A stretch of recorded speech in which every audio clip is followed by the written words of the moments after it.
What's up, YouTube fans? Today we're going to take a look at the KO MP-10 done in MP-44 Deco. So I picked this up recently. I don't normally pick up KOs, but my buddy Dr. Diecast suggested, hey, this is a pretty good price and a really good looking deco, and you can always get rid of it later if you don't want it. But once it's gone, and I agree. So it does look nice. It's got really nice paint on it. Red paint throughout the front here, nice chrome grille, bumper, and headlights. They have retooled part of this. I'll bring in the MP-10 a little bit later so you can see the difference. You got chrome wheels, rubber tires. It doesn't roll the best on the tires. Sometimes they get stuck. I had to adjust the tires at the beginning, but chrome gas tank, chrome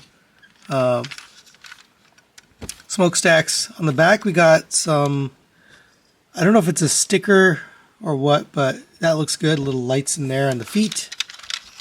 Here's the bottom. It looks good. I decided to start in vehicle mode just because probably every review you're going to see on this starts in robot mode. But let's bring in the original so you can see the differences. So they got rid of the silver stripe across the vehicle mode. And you could see they changed the lights. So the design of the lights, it's a little bit smaller. It's meant to look more like MP-44. They also painted the windshield wipers red, so it kind of blends in with the truck. The lights up here are orange instead of yellow. They got rid of the silver outline on the windows. I think the rest of the molding is the same, but I just found it interesting that the lights are a little bit different. On the side, you still have all that molded in detail, all the rivets and stuff. That all looks good. You still have the rear view mirror. Wheels design looks pretty much the same as before. Coming to the back, I do have a sticker on here, so I'll have to ignore that for the lights, but it was just a clear piece of plastic there before. So all of this looks the same from the back. So really it's just those lights that they've retooled, which I just found interesting that they even bothered to retool anything. You do have storage in this vehicle mode. Now you kind of have to untransform it to do the storage, but you can put the gun back here in the back of the truck. It does roll nicely. You can of course attach the MP-10 trailer. Still has the same ports here as before, and they're really nice and tight, so it does roll well with that trailer attached. Well, you probably want an MP-44 trailer. It didn't come with an adapter for MP-44, even though it's an MP-44 truck. So I'm guessing the adapter comes with the trailer itself, not with this guy. And for a quick comparison with another Optimus, here it is with the Magic Square version. And you can see the difference in the deco. This is the toy deco, so yeah, MP-10 after all these years still holds up. Alright, let's get this guy transformed into robot mode. And I did want to mention, you can still put Spike. It doesn't come with a Spike, but you can still seat him in here and have him drive around inside if you want. This is the only Spike I have other than my Dr. Wu, so he can sit in there. But let's get him transformed. So we'll start with the legs back here. Unpeg these the gas tanks from the side. Flip these around to the other side. Unpeg the legs from each other. You're going to pull and extend out on this. It's kind of a tight thing. You might have to push in on the button, but I found that this is much tighter than the original. Especially this side. Let's see if I can push it in. Yeah, it's just very, very tight.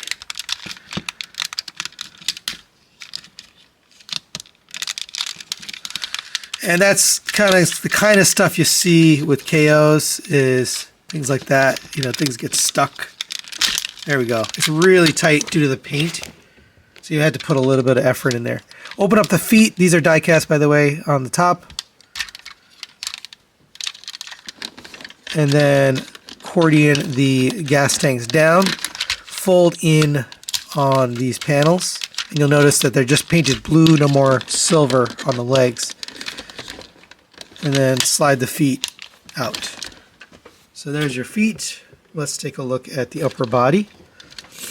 We can fold in these little panels here. And we can come to the top here. And we'll undo these lights. And if you need a spudger, you can, but you don't really need one. Unpeg that, unpeg that. So once you unpeg those, you can fold this to the side. That will release the arms. Come into here. There's a couple of pegs on the arms, so just be careful with the paint. But you can get the arm out from in here. And you might need to fold this down a little bit just to give yourself a little room.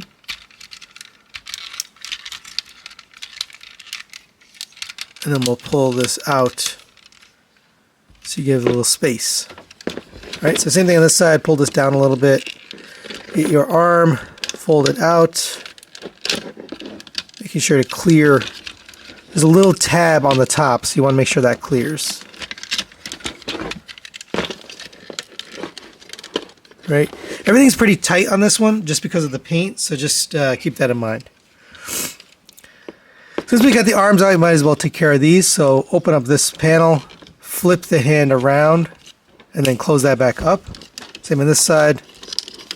Open the panel, flip the hand around, close that back up. And make sure you extend the arms all the way down. And then push the smokestacks up. Alright, so those arms are pretty much ready. We can leave those there for now. Here we're going to flip up the head. It'll sit just like that. We'll take this panel here. This will unpeg from down here and sit right here. Close up the...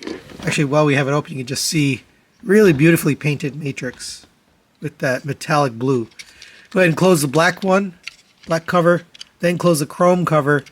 Might want to wipe this down just because it's chrome. Then close this up. Close this up. We'll take these sections here, and now we can accordion this back. And then we'll rotate these around. Fold these over. And then fold it out this way, and then this will come up. End up sitting here. Actually, leave the arms folding forward like that. This will come up and sit right here. Alright, same on this side. Rotate this around on the ratchet. Get this folded out. Fold the arm forward. This will rotate up and sit back here. Both of these will just sit on the back, flat against this back piece right here. Okay. Go ahead and take this. This will accordion down. It's tabbing in here into here, and then this is tabbing into the bottom. So bring this down and make sure it gets clipped in. There we go. Bring this in. This will just work its way over the lip of the front grille. Then we'll rotate the legs around. Bring the arms down, rotate those so you get the elbows facing forward. Alright, there is the KO MP-10 in robot mode, and it looks great. This mold has always looked good. One thing I didn't mention is you want to fold in these side view mirrors, but man, it looks great. The color scheme on this is really nice. I'll just give you a quick 360. Here's the back. It is fully painted, so all the red paint you see, the white on the legs, the yellow here, it's all very clean and well done. Like the paint is just sharp. I don't see a lot of mistakes on it anywhere. Blue on the legs also looks really nice. Everything's nice and tight. The tolerances and everything feel pretty good. Let's go over the articulation just to demonstrate how it works. Rotation, a rotating swivel, so head goes up and down and rotates around. The ears can be rotated. They're tight because of the paint, but that's a good thing. Shoulders are turned on a friction joint. You can pull out on this joint, which allows you to get the shoulders up to there. By today's standards, that's a little bit limited, but it does allow you to get that, and you get a reverse butterfly out of that. Rotation at the bicep, 90 degree bend at the elbow. Rotation at the wrist. You have a hinge here at the fingers. The pointer finger is separate, and they've pinned the pointer finger. That was an issue on the original MP-10, is they didn't pin it, so that pointer finger would often fall off or come off as you're posing it. So that works well. And that's on both hands. Coming down to the waist, you have waist rotation. No ab crunch. Back in the day, we didn't get ab crunches on some of these. Legs will kick up to there. It's pretty hindered. I forgot that. I forgot that the MP-10 didn't really go very high, but it goes up to there. Back to there. Out to the side. Very tight. You could hear it squeaking. It goes up to there. I'd rather it be tight than loose, though. Rotation of the thigh, universal. 90 degree bend at the knee. Rotation at the knee. Ankle tilts out to there. Forward and backward. I like that this joint is nice and tight. That was an issue on the original. That was a little bit loose. You have a toe tilt up and down, heel tilt up and down. As far as accessories for this guy, you get the basics. You don't get a lot. You get the blaster done in this somewhat metallic black paint. A little bit of silver here.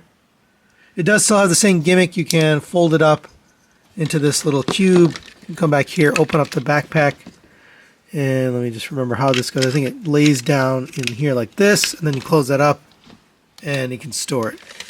And this can also obviously go in his hand. So there's a peg, and you can get that wedged in there. And he holds that pretty well. It's kind of a weird looking gun, to be honest. It's always been a little strange. You also get this Energon axe done in this translucent orange. It's a little bit better looking plastic than the original. And this will fit over his fist. Now, it only fits on one side. So if you try to put it on this side, that's what it looks like. It won't go on all the way. So it's meant for only his right fist, which is a design thing from MP-10. You know, it has nothing to do with this particular KO. It's just that's how it's been. It would have been nice if they had fixed that, just made it universal, but there you go. He can hold both of his weapons. The old one, when you close the fingers around the gun, the pointer finger would pop off of that hit pin, and this one it doesn't, so that's good. I'm noticing this elbow is a little bit on the loose side, but it's on a screw, so you can probably tighten that. And for comparison, there it is with the original MP-10. Man, this thing still holds up today. It's still such a good figure. But they did fix a few things. So number one, the axe is now keyed, so it's got a flat side, so it doesn't rotate in here accidentally and like get off kilter. This one kind of, it's a very gummy plastic, so I like the improvement to that. I like the fixed pointer finger, like I mentioned. They did change that light, although you don't see it here, but now it's on the backpack. So they've shortened up that light on the back. In general, tolerances and the joints are all nice and tight on the KO. This is very old, so it's unfair to judge, but there are a lot of loose joints now on this guy just over time. Trying to see if there's anything else. The translucent yellow here is now the solid yellow. The metallic yellow on the arms is now translucent red. The face sculpt is the same, but the paint on the face is different. This was more silver. This is a gray. Still baby blue for the eyes. The head itself is like a darker blue, and the legs are a darker blue, which I like. I like the darker blue. So yeah, I mean, this looks really, really nice. I like the Autobot logo, although unusual for KOs to have Autobot logo. They did the right style logo for the animation versus this one, which is more like a Toy Deco logo. So all of those improvements really, add to the look of this guy. So final recommendations on the KO MP-10 with MP-44 Deco. And I always get a little weird about recommending a KO because, who really did the design here? Obviously Hasbro designed MP-10, and it still holds up today. So you got to give credit where credit's due. You know, shout out to Takara and Hasbro for designing MP-10. But this is a great paint scheme. I really like the way it looks. I do recommend it. I mean, it just is nice and tight, nice tolerances, transforms well. Accessories are minimal, but they do work. And yeah, just if you're a fan of MP-10 mold, then you're gonna love this thing. You know, it really is nostalgic, but also modern with the paint job. That's it for today. Thanks for watching. We'll see you next time.